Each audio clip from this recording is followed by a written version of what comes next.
सावित्री व्रतम सौभाग्य समृद्धये कार्यम। बट सावित्री व्रत करना चाहिए।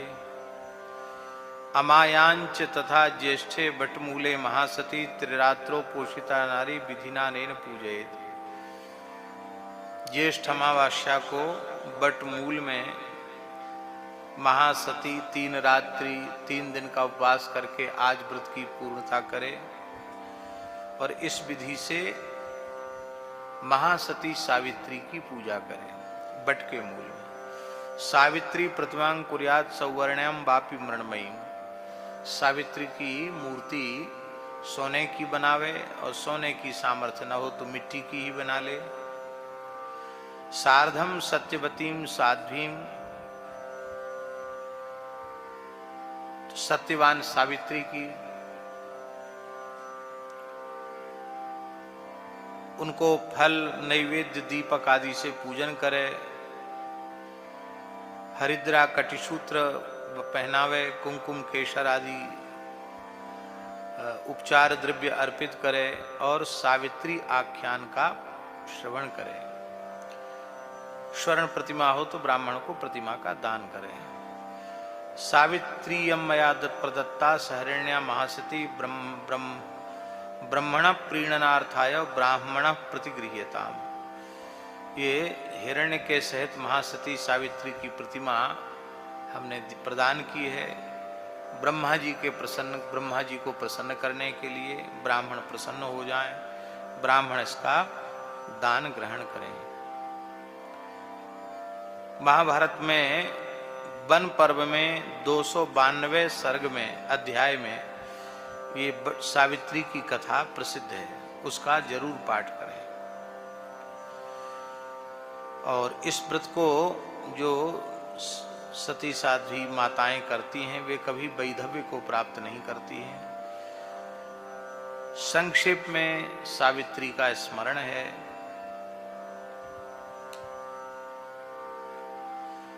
सावित्री ने कहा,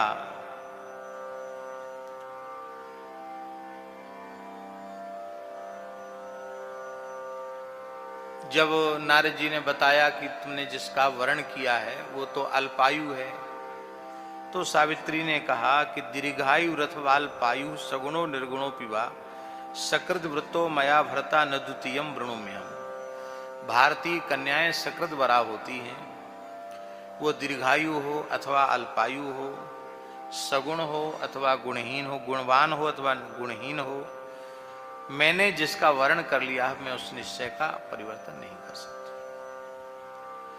मनसया निश्चयं कृत्वा ततो वाचा विधीयते।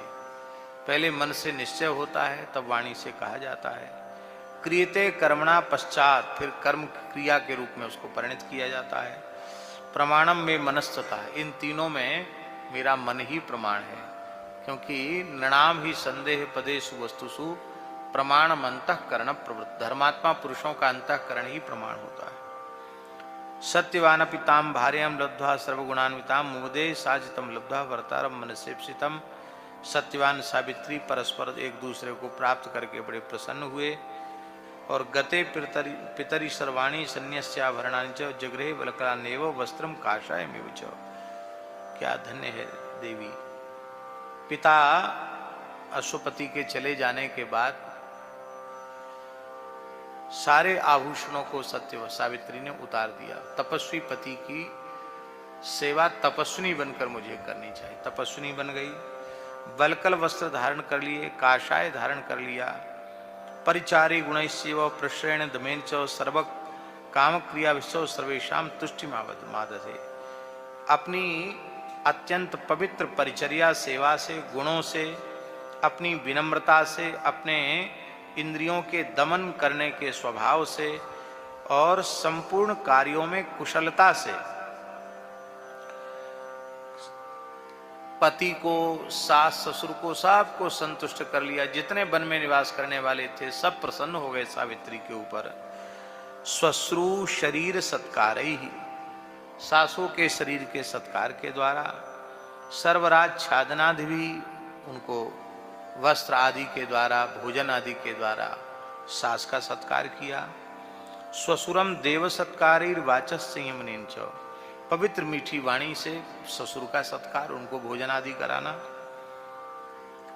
प्रिय बोल करके निपुणता से, श्रम से और एकांत में सेवा से अपने पति को भी संतुष्ट किया।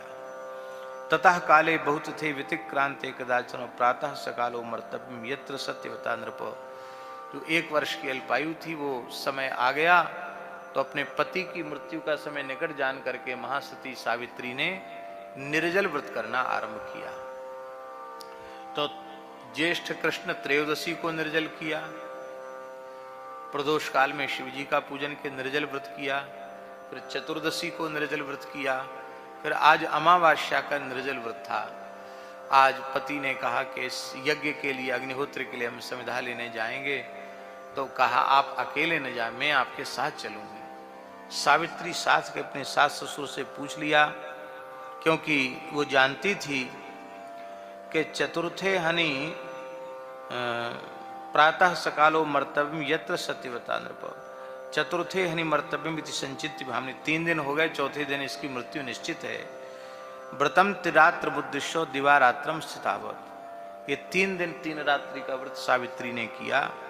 बनंगते तथा सत्यवतः कायात पाशबद्धम वशंगतम अंगुष्ठ मात्रम पुरुषम निश्चकर्षे में उबलात सावित्री चापि दुखार्त यम मेवान्व गच्छत। लकड़ी, यज्ञ के लिए लकड़ी काटते काटते सिर में दर्द हुआ और वह उतर करके कुल्हाड़ी को रख करके सावित्री की गोद में ही सिर रख करके सत्यवान सो गया। वो मृत्यु ही थी उसके निकट। यमराज आए और यमराज ने अंगुष्ठ मात्र इसके प्राण को खींच करके, सूक्ष्म देह को खींच करके पास में बांध करके ले जाने लगे। तो सावित्री भी दुखी होकर के उनके पीछे पीछे चलने। वो आकाश मार्ग से चल रहे थे, अपने सतीत्व के बल से सावित्री भी आकाश मार्ग से पीछे पीछे चल रही।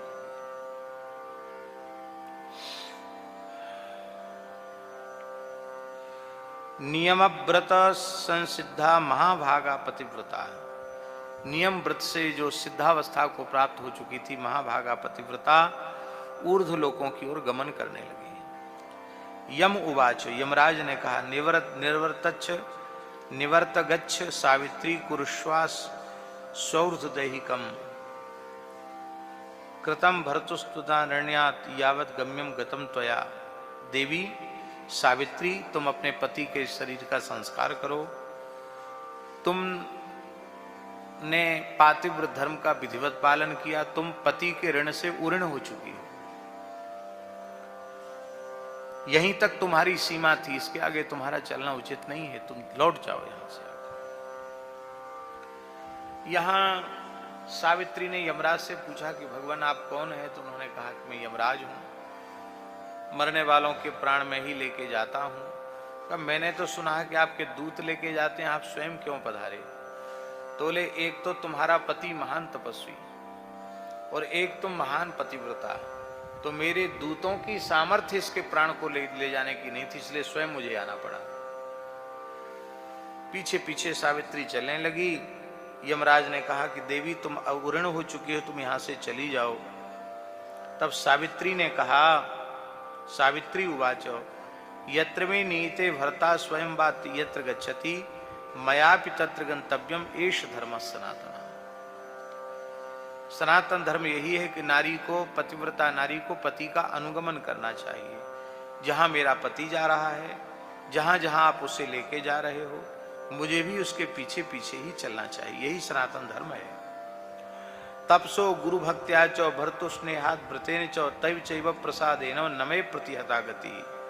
धन्य है वो, कह रही तपस्या से, गुरु भक्ति से, पति के स्नेह से और इस बट सावित्री नामक व्रत के अनुष्ठान से और आपकी कृपा से। देखो बोलने की तो सब बात है, बात अनहाथी पाइए बात अनहाथी पाऊं। आपकी कृपा से मेरी गति प्रतिहत नहीं है, बाधित नहीं हो रही, मैं कहीं भी चल सकती हूं पीछे पीछे। ततः यमम संप्रार्थ सावित्री पंचवरान प्राप्तवती। अंत में सत्यवान सावित्री का यमराज से संवाद भी हुआ और प्रसन्न होकर के यमराज ने सावित्री को 5 वरदान दिए। सावित्री ने कहा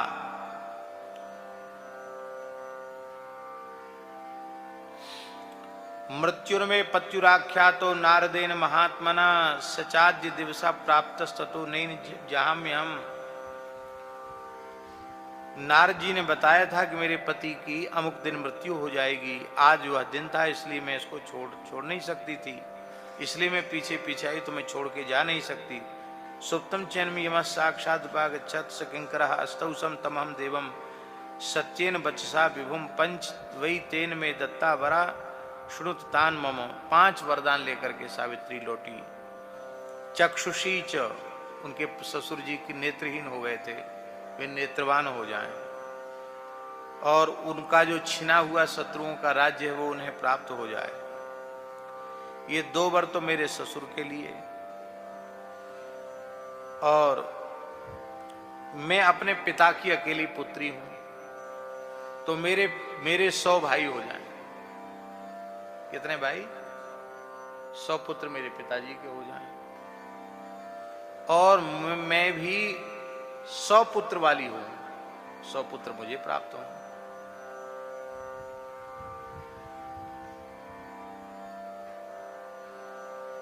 यमराज ने कहा एवं अस्तु। बोले अब तो लौट जाओ। अब कैसे लौटें?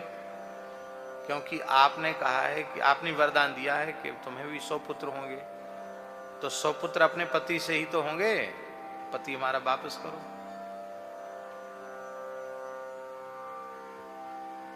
यमराज बोले तो तुमने चक्कर में हमको अपनी बातों में मोहित कर लिया। तो 4 दिन का व्रत किया था, 3 दिन का निर्जल और चौथा दिन था वट सावित्री। तो चतुर्वर्ष शतायुर्में भर्ता लब्ध सत्यवान, 400 साल की आयु और पति सत्यवान को प्राप्त। कितनी? 400 वर्ष। भर्तुर ही जीवितार्थं च मया चिरेण व्रतम व्रतम एवं आत्मा पिता माता श्वश्रु श्वश्र एव च भर्तु कुलंच सावित्र श्रवम कृच्छात समृद्धतम। एक महान सती नारी ने अपने पिता को, माता को, सास को, ससुर को और पति को और अपने पूरे कुल का उद्धार कर दिया। ऐसी सती नारियों में सामर्थ्य है। यश्चेदम सुनियात भक्त्या सावित्र्याख्यान मुत्यम ससुखी सर्व सिद्धार्थो न दुखम प्राप्नुयात् नरा। जो सावित्री को उपाख्यान का श्रवण करता है, आज सत्यवान सावित्री का स्मरण करता है और बट का स्पर्श करता है। बट वृक्ष के स्पर्श का भी आज बड़ा महत्व है। बट स्थापन का, बट वृक्ष स्पर्श का बड़ा महत्व है। तो वह कभी दुख प्राप्त नहीं करता है, सारे पापों से मुक्त हो जाता है। बोलो सत्यवान सावित्री जी की जय, सब संतन की जय। जय जय श्री राधे। चर्चा होगी, वैसे ध्यान नहीं रहता। अब क्या है कि धीरे धीरे भारतीय लोग वैदिक सनातन धर्म की परंपराओं के अनुसार जो व्रतोपवास आदि हैं उनको धीरे धीरे छोड़ते चले जा रहे हैं। उसी के भयंकर दुष्परिणाम हम लोगों को अपने आंखों के सामने देखने पड़ रहे हैं। व्यक्ति यदि पूरी तरह शास्त्रीय जीवन जिए तो उसे अपने से छोटों की मृत्यु अपने सामने नहीं देखनी पड़ेगी। तमाम घटनाएं ऐसी घट रही हैं जो बहुत हृदय विदीर्ण करने वाली हैं। उन सबका मूल कारण है कहीं न कहीं धर्म और सदाचार का त्याग। यही उसका मूल कारण है। आज बट सावित्री का अवसर है, तो नर्सरियों में बट के पेड़ मिल जाते हैं बड़े बड़े। ये लाइव चल रहा है क्या अभी? तो अभी सूर्यास्त होने के पहले पहले जहां तक लोग सुन रहे हैं और जहां लोग लगा सकते हों, आज बट अमावस्या के दिन एक बट वृक्ष जरूर लगावें, ऐसी मेरी प्रार्थना है। यहाँ भगवत कृपा से कल ही 4 बट वृक्ष मंगा लिए गए हैं। तो गौशाला में जहाँ भी उपयुक्त समझा जाएगा वहाँ बट वृक्ष लगाए जाएंगे।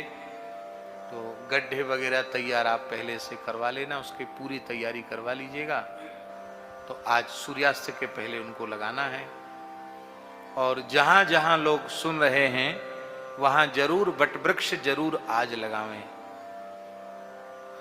जहां उपयुक्त स्थल हो वहां वटवृक्ष लगावें। और मान लो उनको कोई उपयुक्त स्थल ना समझ में आवे तो नर्सरी से आज बट के बड़े बड़े पौधे खरीद लें, खरीद के अपने पास संकल्पित करके रख लें, और फिर यहाँ कभी गौशाला में आवे तो यहाँ भी आकर लगा सकते हैं। यहाँ भी तो जगह, बहुत जगह है, कहीं भी लगा सकते हैं। क्योंकि एक वृक्ष के नीचे कितनी गायें विश्राम करेंगी, हजारों पक्षियों का दाना होगा। पुराण में लिखा है 10,000 ब्रह्मचारियों के भरण पोषण का जो पुण्य है वह एक वटवृक्ष, एक पीपल का या एक पाकर का, गूलर का वृक्ष लगा देने से होता है। क्योंकि हजारों पक्षी उसका दाना खा करके अपनी उदर पूर्ति करते हैं। ये तो बहुत बड़ा भंडारा है पक्षियों का, और सबका हित ही होता है, प्रकृति पर्यावरण का हित होता है। तो बट वृक्ष लगाने की विशेष महिमा है। आज जरूर बट वृक्ष लगाना चाहिए, ये हमारा विनम्र निवेदन है।